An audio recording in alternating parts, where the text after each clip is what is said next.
नमस्कार दोस्तों। आज की कहानी है ईश्वर का चमत्कार। श्रद्धा अचानक अपने भाई पर फट पड़ी। आप इतने निर्दयी कैसे हो सकते हैं? वो पापा हैं हमारे, पापा। करण अब सच में चिढ़ चुका था। वह खड़ा हुआ, उसकी तरफ बढ़ा और उंगली दिखाकर चीखा, तुझे बहुत फर्क पड़ रहा है ना? बहुत चिंता हो रही है? श्रद्धा की आंखें भर आई। हाँ, क्योंकि ये गलत है। करण ने जहरीली हंसी हंसी। गलत? गलत तुझे अब दिख रहा है? अपने कामों पर क्यों नहीं दिखा था? श्रद्धा पलके झपका भी नहीं पाई थी कि करण का अगला ताना उसके दिल में तीर बनकर लगा। तूने अपने सास ससुर के साथ क्या किया था, याद है? श्रद्धा का चेहरा सफेद पड़ गया। करण ने एक एक शब्द चुभाते हुए कहा, वो बेचारे तेरे घर आए थे पहली बार, और तूने क्या किया था? तू भूल गई क्या? श्रद्धा की सांस रुक गई, गला एकदम सूख गया और उसे याद आया वो दिन, जिस दिन इन सब की शुरुआत हुई थी। भारी लकड़ी वाला दरवाजा जैसे ही खुला, श्रद्धा ने तेज कदमों से हॉल में प्रवेश किया।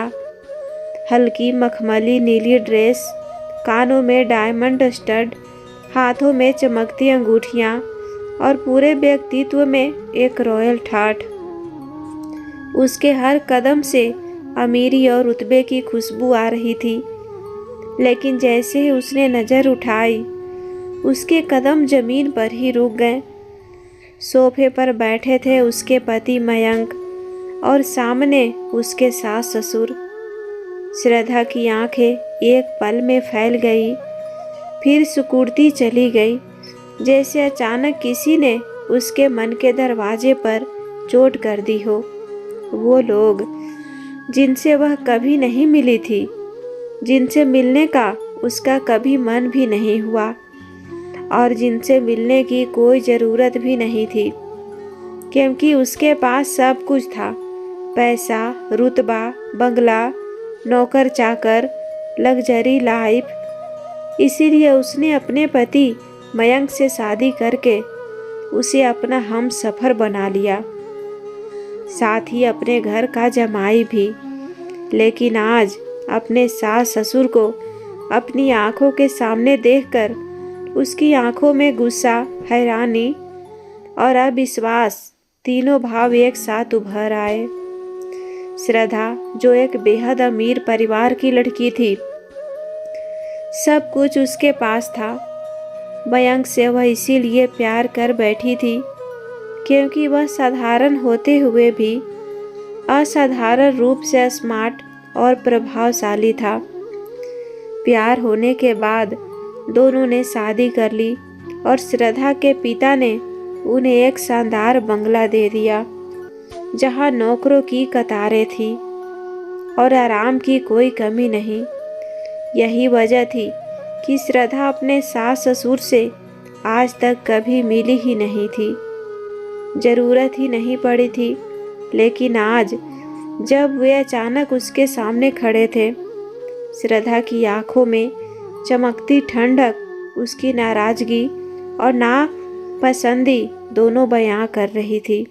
फिर भी उसने अपनी भावनाओं को दबाते हुए होठों पर एक हल्की सी मगर बेहद औपचारिक मुस्कान लाई और बहुत धीमे, बहुत नियंत्रित स्वर में कहा, ओह, नमस्ते आंटी एंड अंकल। वही अपनी बीवी की आवाज़ सुनकर मयंक घबरा गया और संभलते हुए बोला, श्रद्धा बेबी, आ गई तुम? ये मम्मी पापा हैं। पापा को अभी पहला हार्ट अटैक आया था, इसीलिए उन्हें शहर के हॉस्पिटल में एडमिट करने के लिए कहा था। इसीलिए मैंने उन्हें कुछ टाइम के लिए गांव से शहर बुला लिया। जिस पर श्रद्धा ने धीरे से उसकी बात काट दी। ओह, आई सी। उसने हल्की सी नकली मुस्कान खींची। लेकिन उसकी आंखों की ठंडक साफ दिख रही थी। फिर वह सास ससुर की ओर मुड़ी। श्रद्धा एक कदम आगे बढ़ी। उसके ऊंची हील्स की टक टक हॉल में अजीब सी गूंज पैदा कर रही थी। सास ससुर खड़े होने के लिए हिले, लेकिन श्रद्धा ने हाथ से इशारा कर दिया। नो नो, आप प्लीज बैठे रहिए।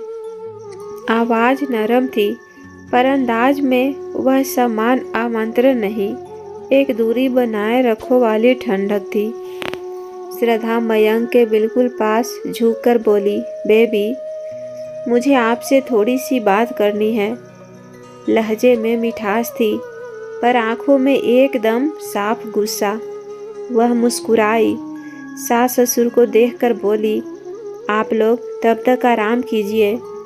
नौकर, इन्हें पानी दो और ध्यान रखना। उसकी आवाज़ में सम्मान कम, मेहमानों को संभालो वाला रुख ज़्यादा था। फिर बिना किसी और बात के उसने मयंक का हाथ पकड़ा और सबके सामने तेजी से खींचते हुए उसे कमरे में ले गई। कमरा बंद होते ही उसकी नकली मुस्कान सिकुड़ कर गायब हो गई। चेहरा लाल, आंखें गुस्से से भरी। उसने झटके से हाथ छुड़ाया और फट पड़ी। तुम्हें दिमाग है भी या नहीं मयंक? मतलब किसी को भी बस मुंह उठाकर लेकर चले आते हो। मयंक घबरा गया। श्रद्धा, प्लीज, पहले मेरी। श्रद्धा ने हाथ उठाकर उसे चुप करा दिया। नो, पहले तुम सुनोगे। किसी को भी यहाँ लाने से पहले मुझसे पूछ लेना चाहिए था। उसकी आवाज़ इतनी तीखी थी कि बाहर तक सुनाई दे रही थी। वहाँ हॉल की दिशा में उंगली दिखाते हुए बोली, ये मेरा घर है मयंक, कोई वृद्धा आश्रम नहीं, समझे तुम? एक एक शब्द हवा में चाकू की तरह चुभ रहा था। मयंक ने धीरे से कहा, श्रद्धा, वो मेरे पापा। लेकिन श्रद्धा अब रुकने वाली नहीं थी। वह करीब आकर धीरे मगर बेहद कड़वे अंदाज में बोली, तो मैं क्या करूं? आरती उतारूं उनकी मैं? उनकी गर्दन तिरछी हुई, आंखें सिकुड़ी और आवाज में घमंड साफ था। मुझे गेस्ट पसंद है, पर इस तरह के गेस्ट बिल्कुल नहीं। क्या तुम्हें ये समझना मुश्किल है? मयंक ने सांस भर कर कहा, श्रद्धा, डैड को हार्ट अटैक आया था तो हॉस्पिटल है ना? हॉस्पिटल का अकाल पड़ गया है क्या? मुझसे बोलते, मैं बेस्ट हॉस्पिटल और होटल का इंतजाम कर देते। घर में नौकर चाकर देखकर क्या सोच रहे होंगे कि कैसे चीप सास ससुर हैं। श्रद्धा ने चिल्लाते हुए कहा, फिर दीवार पर हाथ मारते हुए बोली, घर में लाने की क्या ज़रूरत थी? तुम्हें यहाँ मैं रहती हूँ, मेरी लाइफ है, मेरी स्पेस है। क्या इतनी सी बात तुम्हारे भेजे में नहीं घुसती? ये सुनकर मयंक सिर झुकाकर खड़ा रह गया, जिसे देखकर श्रद्धा ने गुस्सा कंट्रोल करते हुए कहा और आखिरी तंज मारा, अगली बार इस घर में किसी को भी कदम रखने से पहले मुझसे पूछना, क्लियर? उसकी ठंडी आंखें मयंक की आत्मा तक उतर गई। श्रद्धा, प्लीज सुनो। वह सीधा उसकी आंखों में देखती हुई बोली, तुम्हें लगता है किसी को भी घर में लाने से पहले मुझसे पूछना जरूरी नहीं? मयंक ने गहरी सांस ली, दोनों हाथों से उसका चेहरा थामने की कोशिश की, जिसे श्रद्धा ने झटके से हटा दिया। बेबी, बस कुछ ही दिनों की बात है। श्रद्धा ने भौहें सिकुड़ ली। मयंक समझ गया, अब उसे बहुत संभाल कर बोलना होगा। पापा की हालत सच में थोड़ी खराब थी। हार्ट अटैक पड़ा था। डॉक्टर ने कुछ दिन यहीं रखने को कहा है, बस कुछ दिन, फिर मैं खुद उन्हें छोड़ कर आऊँगा। श्रद्धा ने उसकी तरफ देखकर धीमे से मगर सख्त आवाज में कहा, और अगली बार कोई भी फैसला मेरे बिना मत लेना। ये घर मेरा है, समझे, तुम्हारा नहीं। मयंक ने तुरंत सिर हिलाया। हाँ बेबी, आई एम सॉरी, अगली बार जरूर पूछूंगा। कुछ पल की खामोशी के बाद श्रद्धा ने लंबी सांस ली, थोड़ी शांत हुई और बालों को कान के पीछे सरकाते हुए बोली, ठीक है, चलो बाहर चलते हैं, मैं नॉर्मल रहूंगी, डोंट वरी। उसने चेहरा थोड़ा सॉफ्ट किया, एक हल्की मजबूर मुस्कान डाल ली, जो बाहर जाते ही बहुओं वाली परफेक्ट स्माइल में बदलने वाली थी। मयंक ने राहत की सांस ली, थैंक गॉड। चलो। दोनों बाहर आए। कमरा साउंड प्रूफ होने की वजह से सास ससुर के सामने सब कुछ बिल्कुल सामान्य दिख रहा था, मानो अभी अभी कमरे में कुछ हुआ ही ना हो। श्रद्धा ने दरवाज़ा खोलते ही अपनी मुस्कान सेट की, चेहरा नरम किया और सीधी जाकर बोली, आंटी अंकल, आपको यहाँ पर आने में कोई दिक्कत तो नहीं हुई? उसकी आवाज़ इतनी मीठी थी कि अगर किसी को सच पता न हो तो यकीन भी करे कि 5 मिनट पहले यही लड़की आग उगल रही थी।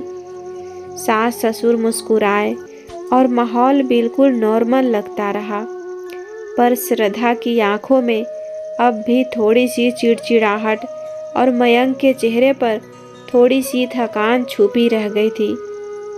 सास ससुर दोनों बेचैनी से एक दूसरे की ओर देखते रहे। श्रद्धा ने हल्के से मुंह मोड़ा, जैसे कोई अनचाही जिम्मेदारी उसकी आंखों के सामने खड़ी हो। फिर उसने बहुत प्यार, बहुत ही ज़्यादा बनावटी चिंता के साथ कहा, फिक्र मत करिए अंकल, हम आपका इलाज बहुत अच्छे से हॉस्पिटल में कराऊंगी। उसकी आवाज़ में चिंता कम, फॉर्मेलिटी और झुंझलाहट ज़्यादा थी। सास रमा ने धीमे से कहा, अरे नहीं, हमारा एक डॉक्टर के साथ अपॉइंटमेंट है, बस उम्र हो गई है इसीलिए परेशान मत हो, डॉक्टर ने आराम। श्रद्धा ने बीच में ही बोल दिया, सच है, आपको तो आराम ही करना चाहिए, ना कि बेवजह ट्रैवल। 1 सेकेंड को उसकी बातें दबाकर बोला गया, ताना लग रही थी। मयंक ने बीच में रोकने की कोशिश की, श्रद्धा प्लीज, लेकिन श्रद्धा अब अपने मोड में थी। उसने घर के चारों तरफ नज़र दौड़ाई, जैसे कोई निरीक्षण कर रही हो कि उसके महंगे बंगले में कहीं कोई गांव वाली महक तो नहीं आ गई। फिर अचानक बोली, वैसे कितने दिनों के लिए आए हैं आंटी अंकल? बात सामान्य थी, लेकिन लहजा बता रहा था कि जवाब बहुत कम दिन होना चाहिए। माहौल भारी हो चुका था। सास ससुर इतने चुप थे जैसे अपराधी बनकर खड़े हो। मयंक अंदर ही अंदर टूट रहा था, क्योंकि कहीं ना कहीं उसे पता था कि यह सब होगा। श्रद्धा ने सोफे की तरफ इशारा किया, चलिए कोई नहीं, आप बैठिए, मैं नौकर को बोल देती हूँ। फिर वो मयंक की तरफ झुककर फुसफुसाती है, नेक्स्ट टाइम प्लीज मुझे पहले बता देना, मुझे सरप्राइज पसंद नहीं। फिर थोड़ी देर बाद वह उन्हें एक कमरे की तरफ ले गई। श्रद्धा एक हल्की मगर बनावटी मुस्कान के साथ कमरे का दरवाज़ा खोलकर बोली, आंटी अंकल, ये वाला रूम सबसे शांत और आरामदायक है। अगर कुछ भी चाहिए हो तो नौकर नीचे ही है, बोल दीजिएगा। रमा जी ने मुस्कुराकर सिर हिलाया, हाँ बेटा, ठीक है। श्रद्धा बस औपचारिकता निभाती हुई थोड़ा और बताकर कमरे से बाहर चली गई। उसके जाते ही हवा में टंगे तनाव जैसे हल्के हो गए। रमा जी ने चारों तरफ देखा। कमरा बड़ा, साफ सुथरा, महंगी महकते परफ्यूम की खुशबू, सिल्क के पर्दे और नरम गद्दे पर हल्का सा सुनहरा बेड रनर। एक पल को वह सच में दंग रह गई। वो धीरे से बोल उठी, अरे राम, ये घर तो किसी होटल से भी सुंदर है, बहुत बड़ा और बहुत सुंदर। श्याम जी भी चारों तरफ देखते हुए कदम धीरे धीरे बढ़ाने लगे। लकड़ी की फर्श पर हल्की सी टक टक उनकी चप्पलों की आवाज़ गूंज रही थी। उन्होंने गहरी सांस ली। चेहरे पर चिंता की सिलवटें आ गई। घर तो अच्छा है रमा, पर यहाँ आकर मुझे अच्छा नहीं लग रहा। रमा जी ने मुड़कर हैरानी से देखा। क्यों जी, क्या हुआ? श्याम जी उदास स्वर में बोले, हम अपनी बहू के घर आकर रह रहे हैं। ये बात ही मुझे खटक रही है। हमारे रहते मयंक पर क्या गुजरेगी, लोग क्या कहेंगे? उनकी आंखों में अपने बेटे और इज्जत की चिंता साफ दिख रही थी। रमा जी धीरे से पास आई, उनका कंधा थपथपाया और बहुत नरमी से बोली, अरे आप भी ना, कैसी बातें करते हैं? हम किसी मौज के लिए तो आए नहीं हैं। डॉक्टर ने मना किया, गांव में आपकी तबीयत बिगड़ जाती है। मयंक ने ही जबरदस्ती बुलाया है। उन्होंने थोड़ा और नज़दीक आते हुए कहा, बहू है हमारी बेटी जैसी। उसने कमरा दिया है, खाना भेजा है, कम से कम उससे अच्छा ही सोचो। श्याम जी धीरे से सिर हिलाते हुए बोले, हाँ तू ठीक कहती है, बस आदत नहीं है ऐसी ठाट बाट की। और श्रद्धा की आंखों में थोड़ी नाराज़गी देखी थी मैंने। रमा जी ने लंबी सांस छोड़ी। हाँ मैंने भी, पर चिंता मत करो, धीरे धीरे सब ठीक हो जाएगा। शुरू शुरू में कोई भी इतना बड़ा बदलाव सहन नहीं कर पाता। समय के साथ मन भी बदलता है। श्याम जी ने हल्की मुस्कान दी। चलो, भगवान अच्छा करे। कमरे की शांति में उनकी दबी चिंता, अजनबी घर का एहसास और भविष्य की अनिश्चितता सब चुपचाप बैठ गई। वही श्रद्धा कमरे से बाहर निकली। चेहरे पर जबरन बनाई गई मुस्कान जैसे पल भर में गायब हो गई। कॉरिडोर में आते ही उसने अपना सारा इरिटेशन खोलकर बाहर फेंक दिया। उसने नौकरानी मीना को देखा और तुरंत तेज आवाज में बोली, सुनो, वो दोनों कोई वीआईपी गेस्ट नहीं है, थोड़ा ध्यान रखो बस। उन्हें ज़रूरत से ज़्यादा तवज्जो मत देना। मैंने सिर्फ मैनर्स के चक्कर में उन्हें अंदर लिया है, वरना उन्हें तो भीख भी ना दूं। जिस पर मीना चुपचाप सिर हिलाती रही। रात के समय रात का खाना तैयार था। डाइनिंग टेबल पर रोशनी, महंगे क्रॉकरी और माहौल में दबा हुआ खिंचाव। श्रद्धा बिल्कुल बड़ी घर की बहू के अंदाज में सज धज कर नीचे आई और औपचारिक मुस्कान के साथ बोली, प्लीज सब लोग बैठिए। रमा जी ने संकोच से पूछा, बेटा हम यहीं बैठें? ये तो बहुत महंगी टेबल है। श्रद्धा ने मीठी मगर नुकीली मुस्कान दी। अरे आंटी, ये तो रोज की टेबल है, आप आराम से बैठिए। श्याम जी ने कुर्सी खींचते हुए कहा, बहू ज़्यादा झंझट मत करना हमारे लिए, सादा खाना चलेगा। श्रद्धा ने प्लेट रखते हुए शिष्टता का चोला पहना। यहाँ 2 तरह का खाना बनता है अंकल, आप लोग आराम से खाइए, एडजस्ट कीजिए। रमा जी और श्याम जी ने खाना खाते हुए एक दूसरे से नजरें मिलाई। श्रद्धा का एडजस्ट कीजिए शब्द उनके दिल पर चुभ गया। मयंक के चेहरे पर बेचैनी साफ दिख रही थी। वह बार बार श्रद्धा और अपने माता पिता के बीच नजरें फेरता रहा। खाना पूरा माहौल में चुप्पी, असहजता और दूरी तैर रही थी। दिख रहा था कि यह रिश्ता जबरदस्ती जोड़कर रखा गया है। अगले दिन शाम होते ही श्रद्धा को 3 दोस्त आ पहुंची। सभी फैंसी ड्रेसेज में, ऊंची आवाजें, हंसी और नकली मिठास। जैसे ही श्रद्धा ने दरवाज़ा खोला, दोस्तों ने गले मिलते हुए फुसफुसाया, गर्ल, सुना हमने तेरे सास ससुर आए हैं। श्रद्धा ने आंखें घुमाकर एक्सजरेटेड साइन लिया। उफ, पूछो मत यार, बिल्कुल विदाउट नोटिस, आधम के। सहेलियां हंस पड़ी। ओ माय गॉड, देसी स्टाइल में। श्रद्धा ने नकली रोने जैसा मुंह बनाया। एग्जैक्टली, मैं सोच भी नहीं सकती थी कि एक दिन मुझे अपने घर में हर वक्त चप्पल घिसकने की आवाज़ सुननी पड़ेगी। सहेलियां फिर खिलखिला पड़ी। उनकी हंसी इतनी तेज थी कि रमा जी के कानों तक भी कई बातों की गूंज पहुंच गई। एक दोस्त ने चाय का कप उठाते हुए पूछा, और कितना टाइम रहने वाले हैं? श्रद्धा ने बोरियत भरी आवाज़ में जवाब दिया, उम्मीद है ज़्यादा नहीं। I have my own life, my space. घर को ओल्ड एज होम नहीं बनने दे सकती।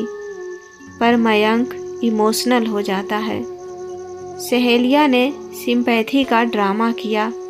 पुअर यू, तू सच में एडजस्ट कर रही है? श्रद्धा मुस्कुराई। अब क्या करूं? इमेज भी तो मेंटेन रखनी है। कॉरिडोर में खड़ी रमा जी ने अपने आंसुओं को चुपचाप पीछे खींच लिया। उनके मन में एक ही विचार उठा, हमने तो कभी इन्हें बोझ नहीं समझा, पर ये लड़की। उन्होंने अपनी साड़ी के पल्लू से आंखें पोंछ ली और धीरे से अपने कमरे में वापस चली गई। रात के लगभग 11:30 बज चुके थे। रमा जी अपने कमरे में चुपके से बैठी थी। लाइट बंद थी, बस खिड़की से आती हल्की चांदनी उनके चेहरे पर गिर रही थी। उनकी गोद में पुराना रुमाल था, वही जिसे वह बरसों से अपने आंसू छिपाने के लिए इस्तेमाल करती आई थी। धीरे धीरे आंसू उनके गालों पर उतरते जा रहे थे। उन्होंने टूटी हुई आवाज़ में श्याम जी की ओर देखा। हम बोझ बन गए हैं शायद। श्याम जी ने उनकी ओर देखा। उनके चेहरे पर गहरी थकावट और दुख था, लेकिन बोलने के लिए शब्द नहीं। अगर तुम होती तो अपने माँ बाप को सिर पर बैठा लेती थी। श्याम जी ने लंबी सांस ली। पर हमारी बहू बिल्कुल अलग है। हमारे किस्मत में शायद यही लिखा था। रमा जी की आवाज़ भर आने लगी। तुमने सुना ना कैसे अपनी सहेलियों से बोल रही थी, मेरी स्पेस, मेरा घर ओल्ड एज होम ना बने। सुनिए जी, हम कोई बोझ नहीं हैं। हम यहाँ पर ज़्यादा नहीं रहेंगे। वे अचानक रो पड़ी। उनके आंसू साड़ी के पल्लू पर गिरते जा रहे थे। उसी समय मयंक कमरे के बाहर से गुजर रहा था। उसे हल्की हल्की सिसकियों की आवाज़ सुनाई दी। पहले तो वह रुका, फिर धीरे से दरवाज़ा धकेला। माँ। रमा जी चौंक गई और तुरंत अपना चेहरा साड़ी में छुपा लिया, जैसे बच्चे अपने रोने के निशान छुपाते हैं। कुछ नहीं बेटा, बस आँख में धूल चली गई थी। मयंक का दिल कस गया। उसने आगे बढ़कर माँ के कंधे पर हाथ रखा। माँ, आपने रोया क्यों? रमा जी ने तुरंत हाथ झटक दिया। नहीं नहीं, रोए कहाँ। अरे तू क्यों परेशान हो रहा है? जा सो जा। लेकिन उनकी आवाज़ टूट चुकी थी। चेहरा सब कुछ कह रहा था। श्याम जी ने भारी स्वर में कहा, मयंक बेटा, हम ठीक हैं, बस थोड़ा मन भारी था। हम बहुत ही जल्दी से यहाँ से चले जाएंगे। 2 दिन बाद वापस से चेक करा कर बस। मयंक की आंखें भर आई। वह दोनों के सामने घुटनों के बल बैठ गया। आप लोग मेरे लिए दुनिया हैं। मैंने आपको दुख दिया क्यों? रमा जी ने पहली बार सीधा उसकी आंखों में देखा। नहीं बेटा, दुख तुमने नहीं दिया। अब बहू के मन की बात तो तुम समझते ही हो। मयंक का चेहरा सफ़ेद पड़ गया। उसे मुट्ठियां कसनी पड़ी। बाहर किसी कमरे की दरवाजे में हल्की सी टक की आवाज़ हुई। श्रद्धा ऊपर से यह सब सुन रही थी। उसकी आंखों में ना सॉफ्टनेस थी ना गिल्ट, बस इरिटेशन। अगली सुबह पूरे घर में हलचल थी। नौकर ब्रेकफास्ट की तैयारी कर रहे थे। टोस्ट की खुशबू, कॉफ़ी की महक, सब कुछ बिल्कुल परफेक्ट। पर रमा जी के मन में अभी भी रात वाली बात की चुभन थी। वह चुपचाप किचन में पहुंची। सोचा चलो बहू का हाथ बटा दूं, शायद घर का माहौल थोड़ा गर्मजोशी वाला लगे। लेकिन तभी श्रद्धा की आवाज़ आई, अरे आंटी कहाँ जा रही हैं आप? वहाँ का सारा का काम नौकर संभालते हैं। आप बस थोड़ा बाहर ही बैठिए, ठीक है? रमा जी वहीं ठिठक गई। चेहरा उतर गया, आंखों में पानी छलक आया। उन्होंने धीमी आवाज़ में कहा, मैं बस सोचा था श्रद्धा। थोड़े गुस्से से, हाँ समझ गई, लेकिन यहाँ सोचना मत प्लीज़। ये मेरा किचन है। मुझे वैसे नहीं पसंद कि कोई भी आकर यहाँ वहाँ हाथ लगाए। ठीक उसी वक्त मयंक नीचे आया और दृश्य देखता रह गया। रमा जी ने साड़ी ठीक की, चेहरे से दुख मिटाने की कोशिश की। मैं बाहर ही बैठती हूँ बेटा। वह सोचकर बाहर चली गई। मयंक अंदर आते हुए बोला, श्रद्धा यह टोन ठीक नहीं था। श्रद्धा ने भौहें चढ़ाई। ओ मयंक प्लीज, सुबह सुबह ड्रामा मत करवाओ। मैंने बस कहा कि वो किचन में ना आए। Is that a crime? Mayank ने गुस्से को दबाते हुए कहा। माँ को बुरा लगा। श्रद्धा ने हंसते हुए ताना मारा। माँ को तो हर बात बुरी लगती है। उनके लिए तो मैं ब्रीथिंग भी गलत करती हूँ। मयंक चुप हो गया। वह जानता था घर का माहौल अब बिगड़ने वाला है। अगले ही दिन से घर का माहौल बदल गया। रमा जी और श्याम जी कोशिश करते थे कि किसी तरह श्रद्धा को तकलीफ ना हो, ना गलती हो, ना कोई चीज़ गलत जगह रखी जाए। पर श्रद्धा अब उन्हें सह नहीं पा रही थी। शाम को श्याम जी ने रमा जी से कहा, रमा 2 दिन से तुम्हारे हाथ की चाय नहीं पी है। अब तो बहुत तलब हो रही है। उनकी बात सुनकर रमा जी को कल की बेइज्जती याद आ गई, लेकिन वो उन्हें मना नहीं कर पाई। उन्होंने सोचा कम से कम चाय तो बना ही दूंगी। उन्होंने अपने तरीके से हल्की मीठी चाय बनाई और सबसे पहले वो श्याम जी को दे आई, जिससे वो बहुत खुश हो गए थे।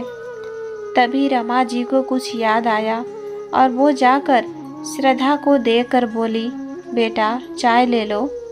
श्रद्धा ने कप सूंघा, थोड़ा सा घृणा मिश्रित चेहरा बनाया। ओह माय गॉड, इतनी चीनी! क्या आप लोग डायबिटीज बुलाना चाहते हैं?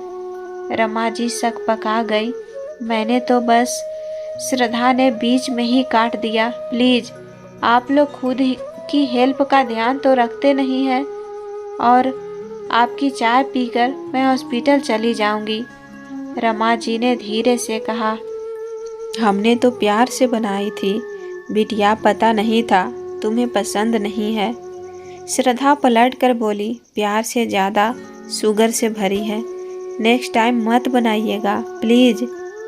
जिस पर रमा जी सर झुकाकर चली गई। जिस पर श्रद्धा गुस्से से बोली, आई बड़ी चाय बनाने वाली, जीना हराम करके रखा है। पता नहीं कब जाएंगे ये लोग। इन्हें देखते ही मूड खराब हो जाता है। शाम को रमा जी ने बालकनी में कपड़े टांग दिए थे। उन्हें लगा था वहाँ हवा ज़्यादा चलती है, जल्दी सूख जाएंगे। लेकिन श्रद्धा ने देखा और गुस्से से चिल्लाई, ओ हेलो, आप गांव की गवार ही रहेगी क्या? क्या कर रही हैं? ये सिटिंग एरिया है, कपड़े यहाँ टांगना किसने कहा आपको? रमा जी डरते हुए बोली, अरे बेटा, मुझे लगा, बस आपको लगने की आदत बहुत है। ये कोई गांव का घर नहीं है जहाँ हर जगह कपड़े टांग दिए जाते हैं। थोड़ी सी तो बुद्धि यूज करिए आप, कोई देखेगा तो क्या कहेगा? एक बार पूछ तो लिया करिए। यहाँ से हटाइए और नौकर को बोल दीजिए, डाल देगा, दिमाग खराब करके रख दिया है, जाहिल गवार कहीं का। और वह गुस्से से नौकर मीना को बुलाने चली गई। वहीं रमा जी की आंखों से आंसू निकलने लगे। उन्होंने नहीं सोचा था कि उन्हें इतना अपमान सहना होगा। वही श्रद्धा मीना को ढूंढ रही, तभी उसने श्याम जी को देखा जो चल रहे थे, जिसे देखकर श्रद्धा की आंख उनके ऊपर पड़ी तो बोली, अरे अंकल, आप भी पागल वागल हैं क्या? कृपया चप्पल पहनकर मार्बल फ्लोर पर मत चलिए, स्क्रैच आ जाते हैं। कितनी बार बोला है, एक बार भी आपके भेजे में नहीं घुसती क्या? बहू की ऐसी बातें सुनकर श्याम जी ने हैरानी से कहा, अरे बहू, कैसी बातें कर रही हो? इज्जत से बात करो। श्रद्धा गुस्से से बोली, आपको क्या लगता है आप लोगों से कैसे बातें करनी चाहिए? और क्या कहा आपने? इज्जत? आपकी इतनी औकात है जो मैं आपसे इज्जत से बात करूं? सामने से हटिए आप और जल्दी से यहाँ से चले जाइए। आप लोगों को और मैं अपने घर में बर्दाश्त नहीं कर सकती। उसकी बातों से श्याम जी अवाक थे। दोनों रूम में बैठकर जल्दी से यहाँ से जाने का डिसाइड करते हैं। वो लोग ऐसे इतनी बेइज्जती सहन नहीं कर सकते थे। रात को श्रद्धा अपने फोन पर किसी से बात कर रही थी। रमा जी पानी लेने आई थी किचन में कि तभी श्रद्धा ने फोन को म्यूट किया और चिल्लाई, आंटी जी प्लीज थोड़ा स्पेस दीजिए। ये घर होटल नहीं है जहां आप रूम सर्विस लेकर घूमती रहे। रमा जी का हाथ कांप गया, गिलास गिरते गिरते बचा। श्याम जी ने पत्नी का हाथ पकड़ लिया और बोले, चलो चलो कमरे में चलते हैं। श्रद्धा तुरंत फोन पर वापस बोली, हाँ यार, वही इन ओल्ड पीपुल का कोई ठिकाना नहीं। रमा जी और श्याम जी ने पहली बार खुद को ओल्ड पीपल सुना था। उनकी आंखें भर आई थी। घर का माहौल कई दिनों से भारी था।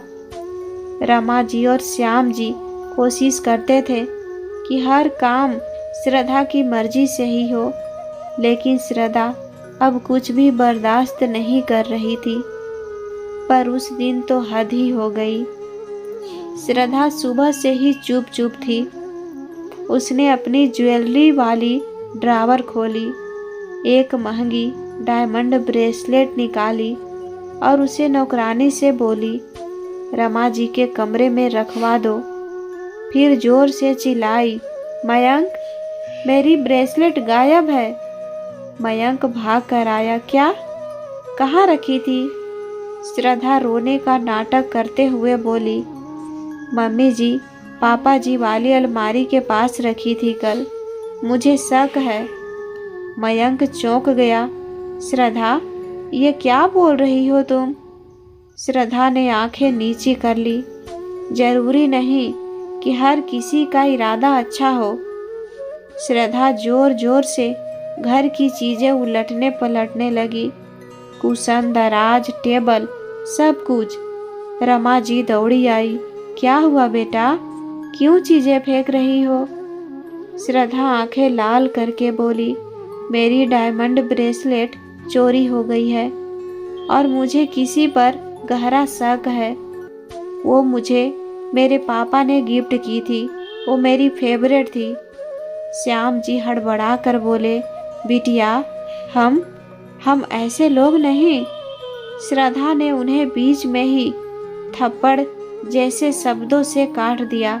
तो फिर क्या ब्रेसलेट धरती में समा गई या हवा चूस कर ले गई?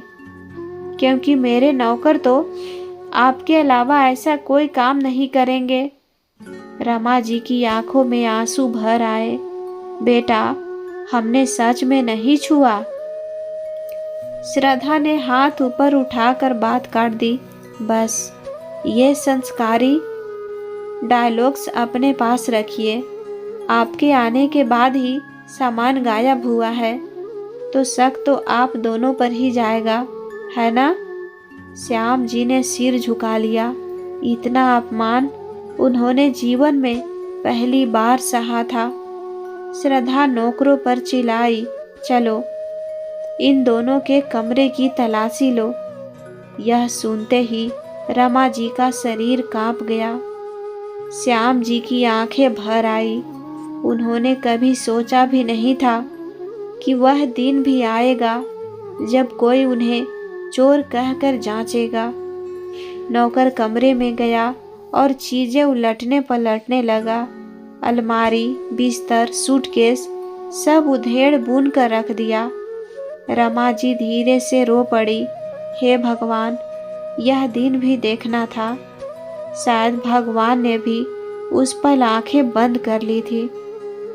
मालकिन, ब्रेसलेट मिल गई, वो इनके कमरे में थी। नौकरानी जल्दी से आते हुए बोली। उसने उंगली रमा जी और श्याम जी की ओर उठाई। श्रद्धा ने तिरस्कार से होंठ टेढ़े किए। ओह, तो मामला साफ हो गया। रमा जी कांपती आवाज में बोली, बेटा, हमने वाकई नहीं लिया। हमें पता नहीं ये कैसे आया। वह दोनों अवाक रह गए थे।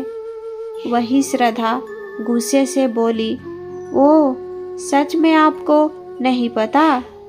डायमंड की ब्रेसलेट गलती से आपके कमरे में चली गई। कौन सी हवा लेकर आई या हाथ खुद चल पड़ा? श्याम जी कांपते हुए बोले, बिटिया, तुम्हें गलत फहमी हुई है।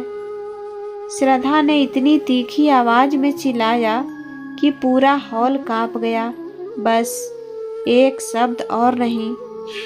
फिर वह उनके बिल्कुल पास जाकर आंखों में नीची निगाह डालते हुए बोली, आप लोग हमारे घर मेहमान बन कर आए थे, लेकिन अब मेहमान नहीं, बोझ हो चुके हैं। और उससे भी ज़्यादा चोर। हाँ हाँ, चोर। क्योंकि जो लोग छुप कर चीज़ें उठाने लगे, उनका सम्मान उसी पल मर जाता है। वह ताली मारते हुए हंस पड़ी। अगर पैसे चाहिए थे ना, तो मुंह खोल कर मांग लेते। हम कोई कंजूस नहीं हैं, लेकिन आप लोगों की आदत ही गंदी है। बिना बताए, बिना हक के चीजें उठा कर ले जाना। रमा जी रोते हुए बोली, बेटा, तुम गलत सोच रही हो। श्रद्धा ने गुस्से से हाथ हिलाकर काट दिया। ओह प्लीज, ये मासूम बनने का नाटक किसी गांव में जाकर करना। यहाँ इतने महंगे घर में, इतने महंगे सामान के बीच आप लोगों की सोच बस चोरी तक ही पहुंच सकती है। फिर उसने नौकर की तरफ देखा और व्यंग से बोली, अरे भाई, इनका गांव का संस्कार एकदम झलक रहा है। ऐसे लोगों को तो लग्जरी घर में रखना ही गलत था। सोचा था कुछ दिन सहन कर लूंगी, पर नहीं। अब तो भरोसा भी नहीं कि कब क्या उठा ले जाए। वह जोर से बोली, और सुन लीजिए, हम अमीर लोग चोरी बर्दाश्त नहीं करते। हजारों नौकर हैं हमारे पास, किसी को भी रख सकते हैं, लेकिन चोरों को घर में नहीं रखते। फिर एक एक शब्द कड़वाहट छिड़कते हुए बोली, आप दोनों ने आज साबित कर दिया कि खून के रिश्ते गरीब नहीं होते, सोच गरीब होती है। और आपकी सोच, वो तो जमीन में गिर चुकी है। उसने दरवाजे की ओर उंगली से इशारा किया। अब निकल जाइए, अभी के अभी, इससे पहले कि मैं सिक्योरिटी को बुलाऊं। अभी के अभी सामान बांधिए और हमारे घर से निकल जाइए। मैं चोरों को अपने बंगले में नहीं रखती। रमा जी वहीं जमीन पर बैठ गई। उनकी आंखों से बहते आंसू श्रद्धा के पैरों को भी नहीं पिघला सके। श्याम जी धीरे से बोले, चलो रमा, अगर हमारी ही बहू हमें चोर समझने लगी है तो यहाँ रहने का क्या हक रह गया। उन दोनों ने चुपचाप अपना छोटा सा बैग उठाया। रमा जी और श्याम जी अभी भी सदमे में खड़े थे। उनके हाथ कांप रहे थे, आंखों से धीरे धीरे आंसू गिर रहे थे। तभी श्रद्धा ने पीछे से जहर से भरी आवाज में कहा, और हाँ, अगली बार किसी अमीर के घर आकर लालच मत कीजिएगा। उसने हल्की सी घृणा भरी हंसी छोड़ी, फिर अपनी उंगली दरवाजे की ओर तान कर बोली, आउट, समझे आप लोग, आउट। श्याम जी का चेहरा एक पल में बूझ गया। रमा जी के होठ कांप रहे थे, पर कोई शब्द नहीं निकल रहा था। मयंक हड़बड़ाकर उनके सामने आया। पापा, मम्मी, रुकिए, आप लोग कहीं नहीं जाएंगे। श्रद्धा, तुम्हें शर्म आनी चाहिए। लेकिन श्रद्धा ने उसकी बात बीच में ही काट दी।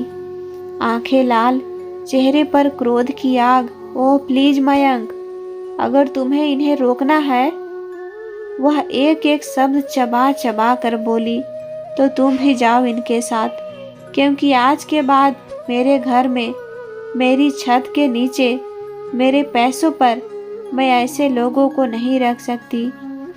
मयंक का चेहरा पीला पड़ गया। वह श्रद्धा के आगे समझाने की कोशिश करता है। श्रद्धा, प्लीज बात सुनो, ये मेरे पेरेंट्स हैं। श्रद्धा ने हाथ उठाकर उसे चुप करा दिया। नो, या तो मैं रहूंगी या ये दोनों। पूरे घर में सन्नाटा छा गया। रमा जी ने अपने आंसू पोंछे और बहुत धीमी आवाज में बोली, चलो श्याम, जहाँ हमारी इज्जत ना हो वहाँ ठहरना भी अपमान है। श्याम जी ने बेटे की ओर देखा। उनकी आंखों में टूटन थी, पर शिकायत नहीं। हम ठीक हैं बेटा, तू हमारे लिए मत लड़। फिर दोनों ने भारी कदमों से दरवाजे की ओर बढ़ना शुरू किया। हर कदम उनके दिल को छील रहा था। मयंक बेचैन होकर पीछे पीछे आया। मम्मी पापा, प्लीज मत जाइए। लेकिन श्रद्धा दरवाजे के पास खड़ी होकर बोली, लेट देम गो मयंक, यही ठीक है। रमा जी और श्याम जी आखिरी बार मुड़े, मयंक को देखा और बिना एक शब्द बोले घर के बाहर चले गए। दरवाज़ा उनके पीछे धीरे से बंद हुआ, लेकिन जो आवाज़ हुई वह किसी रिश्ते के टूटने की थी। सास ससुर को घर से निकालने के बाद श्रद्धा कई दिनों तक अपने ही ऐशो आराम में खोई रही, लेकिन मयंक उससे बात कम करने लगा था और घर का माहौल अजीब हो गया था। लेकिन श्रद्धा को कोई फर्क नहीं पड़ा। एक दिन अचानक श्रद्धा को उसके घर से फ़ोन आया। नौकरानी घबराई सी बोली, मैडम साहब, आपके पापा की तबीयत बहुत ख़राब है, आपको तुरंत घर बुलाया है। श्रद्धा चौंक गई। इतने सालों में उसने पिता को कभी बीमार नहीं देखा था। वह गाड़ी लेकर सीधा अपने मायके पहुंची। जैसे ही श्रद्धा ने दरवाज़ा खोला, उसे पुरानी हवेली जैसा चमकता घर अचानक सुनसान और बिखरा हुआ लगा। सीढ़ियों पर गंदगी, दीवारों का रंग उखड़ा हुआ, कमरों में बदबू। उसका दिल पहली बार डर से धड़क उठा। वह दौड़ती हुई अंदर पहुंची। अपने पिता को देखकर उसकी सांस अटक गई। पिता बिस्तर पर पड़े थे, दुबले, कमजोर, बिल्कुल टूटे हुए, आंखें अंदर धंसी हुई, बोलने की ताकत भी मुश्किल से।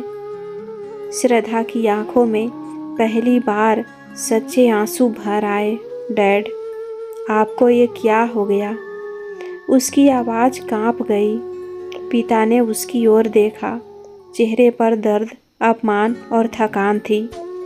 तभी नीचे से आवाज़ आई। भाभी चिल्ला रही थी, ओह, आ ही गई मैडम, अब ड्रामा देखो इनके।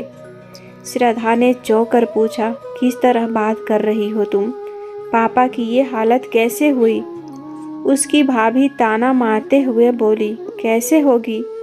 तुम्हारे प्यारे भाई ने पूरी जायदाद अपने नाम करवा ली और जब पापा ने विरोध किया तो इन्हें खाना पीना, दवाइयाँ सब बंद कर दी। श्रद्धा के होश उड़ गए। क्या? ये सब क्यों?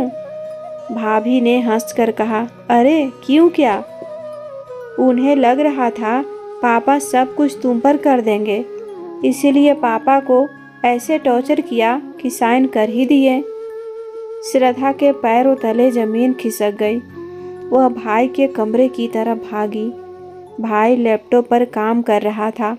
श्रद्धा चीखी, भैया, आपने पापा के साथ ऐसा क्यों किया? भाई ने बिना सिर उठाए कहा, ओह, आ ही गई तुम इतनी परेशान क्यों हो? जायदाद मेरी है अब। तूने तो शादी करके अपनी लाइफ सेट कर ली थी और मेरा बाप बस तुझे ही सब देता था, इसीलिए मैंने छीन लिया अपने लिए।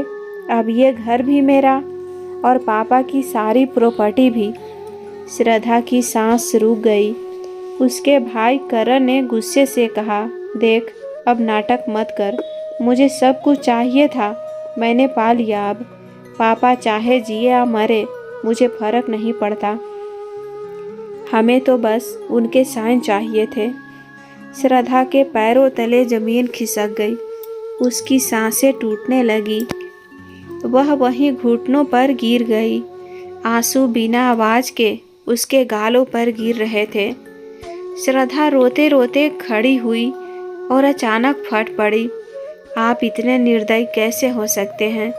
वो पापा हैं हमारे। करण अब सच में चिढ़ चुका था।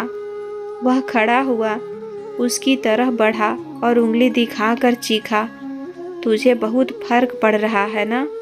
बहुत चिंता हो रही है। श्रद्धा की आंखें भर आई। हाँ, क्योंकि ये गलत है। करण ने जहरीली हंसी हंसी, गलत? गलत तुझे अब दिख रहा है? अपने कामों पर क्यों नहीं दिखा था? श्रद्धा पलके झपक भी नहीं पाई थी कि करण का अगला ताना उसके दिल में तीर बन कर लगा। तूने अपने सास ससुर के साथ क्या किया था, याद है? श्रद्धा का चेहरा सफेद पड़ गया। करण ने एक एक शब्द चुभाते हुए कहा, वो बेचारे तेरे घर आए थे पहली बार और तूने क्या किया? वह श्रद्धा की ओर करीब आकर बोला, बिना सोचे समझे उन पर चोरी का इल्जाम लगा दिया, लोगों के सामने रुलाया, अपमानित किया और ऐसे घर से निकाला जैसे वो कोई भिखारी हो। श्रद्धा की सांस रुक गई, गला एकदम सूख गया। करण की आवाज़ और तेज और कटु हो गई। अब क्या हुआ? अचानक संवेदनाएं जाग गई। अब तू मुझे आकर भाषण देने आई है? श्रद्धा की आंखों में आंसू लबालब भर गए। उसने फुसफुसाते हुए कहा, मैं करण गरज पड़ा, तेरे पास अपने कर्मों का जवाब है? नहीं ना, इसीलिए चुप रह और यहाँ आकर बकवास मत करना, समझी? श्रद्धा अब रो भी नहीं पा रही थी। उसे लगा जैसे भीतर कुछ टूटकर बिखर गया हो। वह धीरे धीरे जमीन पर बैठ गई, चेहरा हाथों में छुपाते हुए। आंसू अब बह नहीं रहे थे। अब सच का दर्द उसके दिल को ची रहा था। उसने पहली बार महसूस किया जो उसने अपने सास ससुर के साथ किया, वही उसकी जिंदगी अब उसके सामने वापस लौट आया था। भाई के ताने अब भी हवा में तैर रहे थे। श्रद्धा का दिल वैसे ही टूट चुका था, पर जो होने वाला था उसने उसके पैरों के नीचे की धरती ही छीन ली। करण ने एक ठंडी मुस्कान के साथ कहा, अब निकलो यहाँ से और पापा को भी ले जाओ। ये घर, ये जायदाद सब मेरा है। भाभी भी अंदर से निकल आई, आवाज़ में जहरीली मिठास। हाँ दीदी, पापा को भी साथ ले जाइए। जब आप जैसी अमीर घर की बेटी को हम गरीब लगते हैं, तो हमारा घर भी आपको बोझ ही लगेगा, है ना? श्रद्धा हिल गई, उसकी आंखें फैल गई। भाभी, आप ऐसा कैसे कह सकती हैं? पापा की ये हालत। भाभी चीख पड़ी, हमारा कोई नहीं है वो। हमें सिर्फ उनका साइन चाहिए था, जो मिल गया। अब आप दोनों यहाँ रहने लायक नहीं। इसके साथ ही भाई ने दरवाज़ा खोलकर लगभग धक्का देते हुए कहा, चलो, बहुत ड्रामा हो गया। पापा को उठाओ और निकलो मेरे घर से। श्रद्धा का दिल जैसे चीर दिया गया हो। वह अपने पापा को सहारा देती हुई सड़क पर आ गई। रात ठंडी थी, सड़क सुनसान और उसका दिल खाली। हर आवाज़, हर हवा का झोंका उसे उसके कर्म सुना रहा था। तूने भी तो अपने सास ससुर को ऐसे ही निकाला था। उसकी सांसें टूटने लगी। वह वहीं रोड पर घुटनों के बल बैठ गई, पापा का सिर अपनी गोद में रखते हुए। तभी दूर से कार की तेज लाइटें आई और श्रद्धा की आंखों पर पड़ी। उसके अंदर से मयंक बाहर आया। सामने सड़क पर श्रद्धा और उसके बेसुध पापा को देख उसका चेहरा एकदम गिर जाता है। पापा! वह बिना श्रद्धा को एक नज़र देखे दौड़कर उनके पास पहुंचता है। पापा को अपनी बाहों में उठा लेता है। श्रद्धा कांपते हुए बोली, मयंक सुनो। लेकिन मयंक ने उसकी ओर देखा भी नहीं। उसने बस इतना कहा, ड्रामा मत करो श्रद्धा, पापा की हालत बहुत खराब है। मेरे पास तुम्हारे इन बेकार आंसुओं के लिए वक्त नहीं है। यह एक वाक्य श्रद्धा के दिल पर 100 चाकू की तरह लगा। वह चुपचाप खड़ी रही, बिल्कुल वैसे ही जैसे उसके सास ससुर खड़े रहे थे जब उसने उन्हें चोर कहकर निकाल दिया था। मयंक पापा को कार में बिठाता है। श्रद्धा भी साथ बैठने लगी तो मयंक ने दरवाज़ा रोक दिया। तुम पीछे बैठो, बस इतना ही। पर इस एक लाइन में इतनी दूरी थी कि श्रद्धा की आंखें भर आई। मयंक पूरे रास्ते पापा का हाथ पकड़े उन्हें संभालते रहा। उसकी नज़र एक बार भी श्रद्धा की तरफ नहीं उठी। हॉस्पिटल पहुंचकर डॉक्टर पापा को अंदर ले गए। मयंक दीवार से टिक कर खड़ा हो गया, आंखें लाल, चेहरा गुस्से और दर्द से भरा हुआ। श्रद्धा धीमे से उसके पास आई। मयंक प्लीज, मेरी बात। मयंक ने दूर हटते हुए कहा, अभी कुछ मत बोलो श्रद्धा, तुमसे बात करने का मन नहीं है। श्रद्धा की सांस रुक गई। वह वहीं बैठ गई, अनाथ सी टूटी हुई। उसके दिमाग में वही सीन घूमने लगा।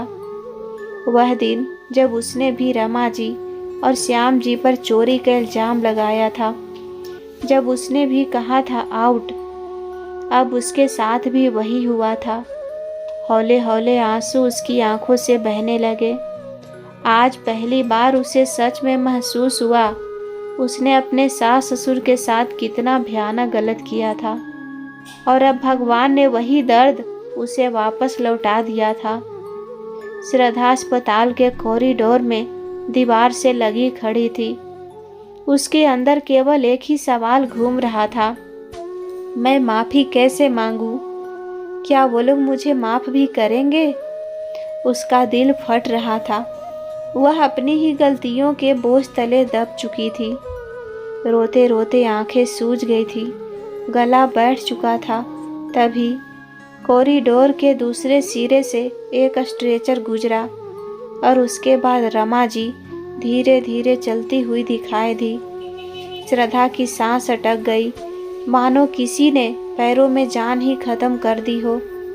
रमा जी बिल्कुल वैसी ही थी, साधारण साड़ी, थकी आंखें, पर चेहरे पर वही शांति। श्रद्धा हिल तक नहीं पा रही थी, उसका दिल धड़क रहा था, हाथ कांपने लगे। रमा जी भी उसे देखकर ठिठक गई।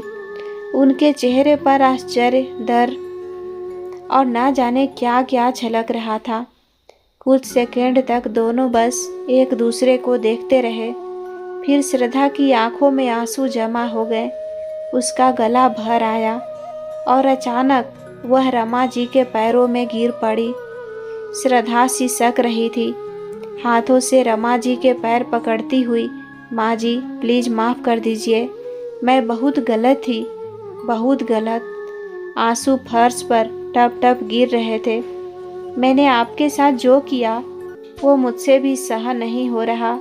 मैंने आपको जो बातें कही, आप पर जो इल्ज़ाम लगाया, माँ जी मैं गुनहगार हूँ, बहुत बड़ी गुनहगार। उसकी आवाज़ टूट रही थी। भगवान ने मुझे वही दर्द दिखा दिया जो मैंने आपको दिया था। रमा जी का दिल पिघल गया। उन्होंने श्रद्धा को पकड़कर उठाने की कोशिश की। बेटा उठो, ये क्या कर रही हो? श्रद्धा और जोर से उनके पैरों को पकड़कर रो पड़ी। नहीं माँ, जब तक आप माफ़ नहीं करेंगी मैं उठूंगी नहीं। रमा जी की आंखें भर आई। वह धीरे से श्रद्धा के सर पर हाथ फेरते हुए बोली, बेटा हम बूढ़े लोग हैं, दिल दुखता है पर नफरत नहीं करते। हमने तुम्हारे लिए बद्दुआ भी नहीं की। श्रद्धा का रोना और तेज हो गया। कॉरिडोर के मोड़ पर खड़े मयंक ने पूरा दृश्य देख लिया था।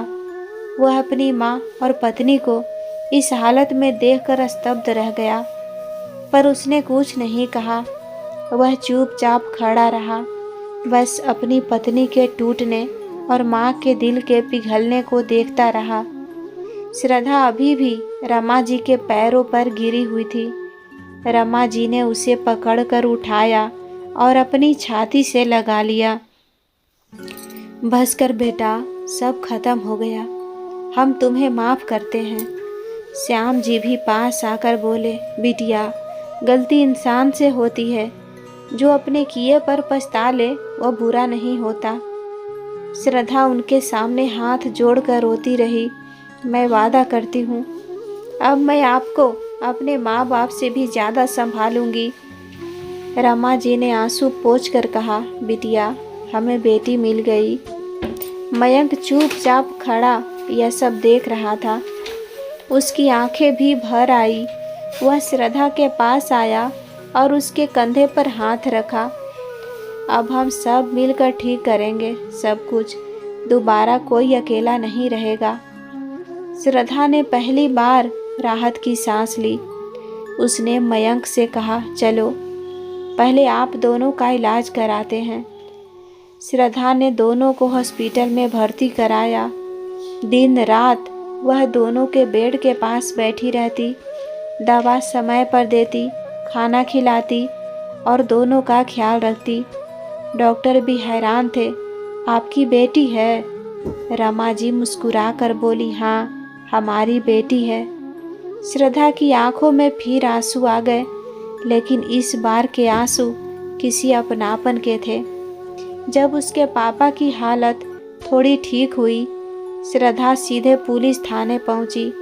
वहां बैठकर उसने सख्त आवाज़ में कहा, मेरे भाई और भाभी ने मेरे पिता को टॉर्चर किया है, जायदाद धोखे से अपने नाम कराई है और उन्हें मारने तक की कोशिश की है। मैं FIR दर्ज करवाना चाहती हूँ। पुलिस ने तुरंत कार्रवाई की। शाम तक उसके भाई और भाभी को पुलिस जीप में बैठा कर ले गया। उसका भाई चिल्ला रहा था, श्रद्धा तूने हमारे खिलाफ गवाही दी। उसकी आंखें ठंडी और दृढ़ थी। जिसने मेरे पिता के साथ बुरा किया वो मेरे लिए कोई अपना नहीं। भाभी रो रही थी, पर श्रद्धा पत्थर बन चुकी थी। कुछ दिनों बाद पापा ठीक हो गए। श्याम जी भी बिल्कुल स्वस्थ। चारों एक ही घर में रहने लगे। श्रद्धा, मयंक, रमा जी, श्याम जी और श्रद्धा के पापा।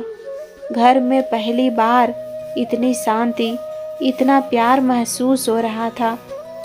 रात को खाना खाते वक्त श्याम जी ने कहा, भगवान ने हमें दूसरा मौका दिया है, चलो इसे खूबसूरत बनाते हैं। रमा जी ने श्रद्धा का हाथ पकड़कर कहा, अब से तू बहू नहीं, हमारी बेटी है। श्रद्धा की आंखों से आंसू निकल आए। उसने दोनों के हाथ थाम कर कहा, अब यह घर हम सब का है और हम सब एक परिवार हैं। मयंक ने श्रद्धा की ओर देखकर मुस्कुराया, एक सच्ची, शांति, भरोसे भरी मुस्कान। श्रद्धा ने पहली बार महसूस किया, गलतियों के बाद भी अगर दिल साफ हो जाए तो जिंदगी फिर से शुरू हो सकती है। कभी भी अपना गुस्सा अपनी जिंदगी का सबसे बड़ा फैसला मत बनने दो, क्योंकि जिस दिन इंसान सच में मुंह मोड़ देता है, उसी दिन अपनों को खो देता है। इंसान की असली इज्जत पैसों से नहीं, उसके व्यवहार से पहचानी जाती है। और जो दूसरों पर झूठे इल्ज़ाम लगाता है, एक दिन सच उसी के सामने आईना बनकर खड़ा हो जाता है। दोस्तों, उम्मीद करती हूँ आपको कहानी पसंद आई होगी। कहानी पसंद आए तो वीडियो को लाइक करें। चैनल पर पहली बार आए हैं तो सब्सक्राइब करके बेल आइकन घंटी ज़रूर दबा लें। धन्यवाद।